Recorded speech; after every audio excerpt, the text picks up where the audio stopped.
di sini penuh makna.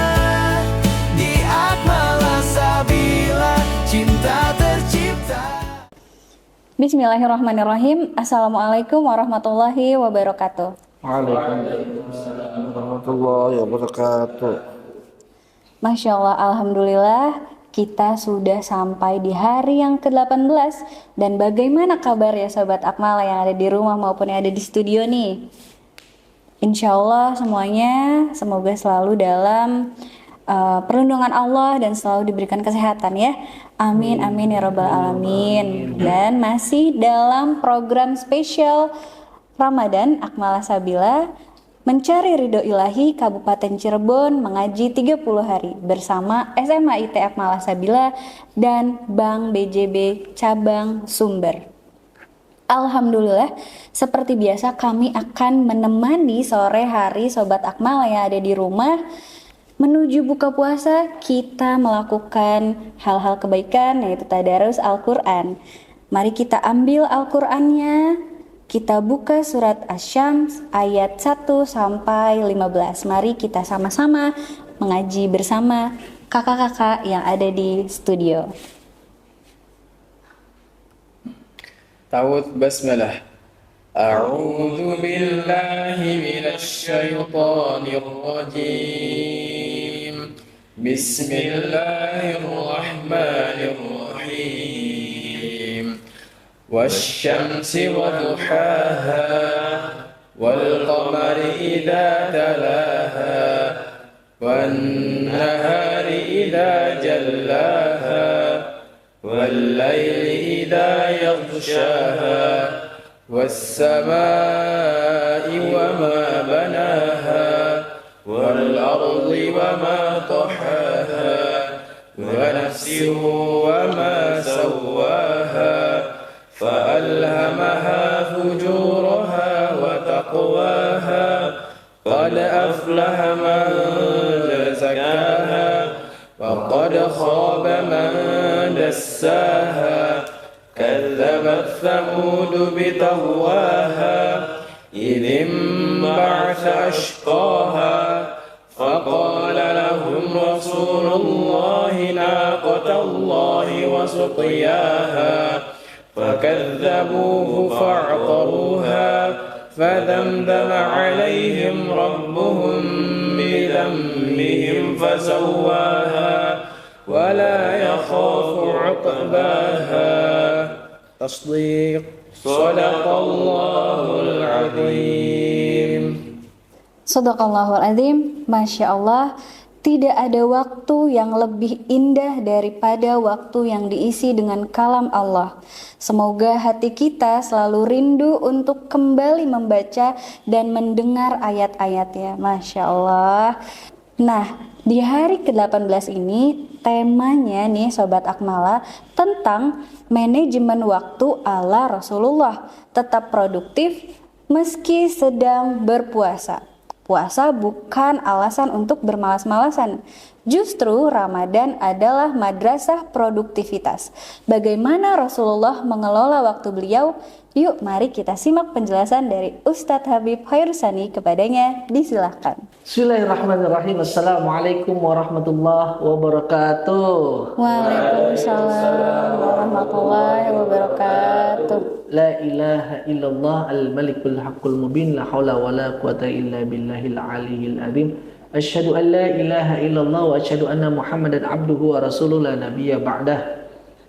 Tentunya pemirsa yang berbahagia pada sore hari ini, tentu kita harus semangat dalam menjalankan puasa kita di puasa yang ke-18 ya, semangat selalu. Dan tentunya juga adik-adik SD ya, adik-adik SMP, adik-adik SMA yang masih semangat dalam menjalankan ibadah puasa, kita harus bersyukur pada Allah Subhanahu wa taala karena Allah memberikan kita nikmat sehat. Ya, nikmat sehat kita bisa menjalankan ibadah puasa dengan ya tenang, tentram, damai, dan bahagia pada hari ini insyaallah ya. Salawat dan salam kita curahkan kepada junjungan kita baginda besar Nabi Muhammad sallallahu alaihi wasallam. Sallallahu alaihi ya. Baginda Nabi Muhammad yang membawa kita kepada zaman yang memang saat ini ya insya Allah kita masih diberikan keimanan dan ketakwaan ya. Dari zaman kita dulu kita nggak paham tentang agama, Allah menurunkan baginda Nabi untuk mengajarkan tentang Islam. Alhamdulillah kita pada hari ini pun masih menjadi pengikut yang setia ya baginda Nabi Muhammad SAW.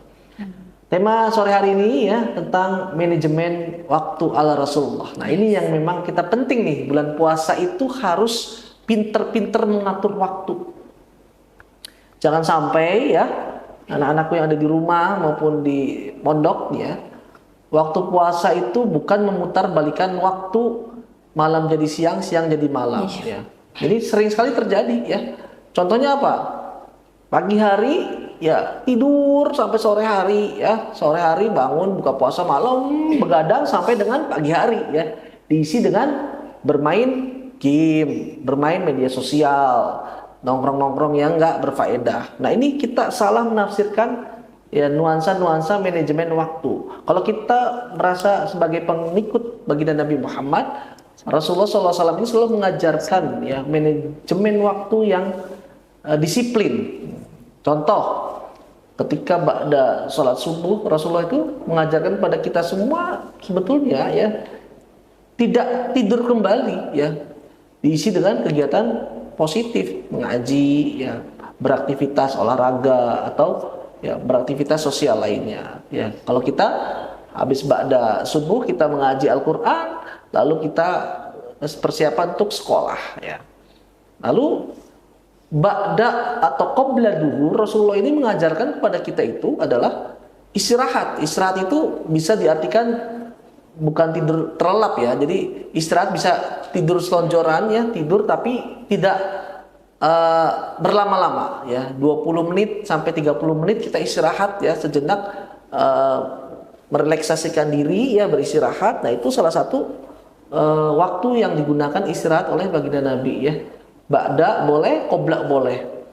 Lalu ya, ketika ba'da sholat isya, 3 waktu ini ya. Jadi yang pertama pagi hari subuh ya, tantangan kita tuh di ba'da subuh ngantuk ya. Iya betul. Yang kedua duhur ya. Iya. Duhur kadang disuruh tidur susah tidur, padahal duhur itu istirahat sejenak ya. Iya. Lalu ba'da isya. Nah ibadah isya ini anjurannya adalah Rasulullah itu selalu mencontohkan setiap ba'da sholat isya istirahat ya, tidur. Karena jam pagi hari ya, dini hari ya, sepertiga malam harus bangun untuk melaksanakan sholat tahajud. Nah, manajemen waktu ini yang memang merupakan kedisiplinan baginda Nabi. Maka kita sebagai umatnya ya harus mengatur waktu sebaik-baiknya. Jadi kalau kita mau berbicara tentang manajemen ala Rasulullah itu yang pertama itu manajemen waktu istirahat. Nah, walau istirahatnya ya. Dan yang kedua setelah waktu istirahat ya adalah yang kedua itu waktu yang bermanfaat.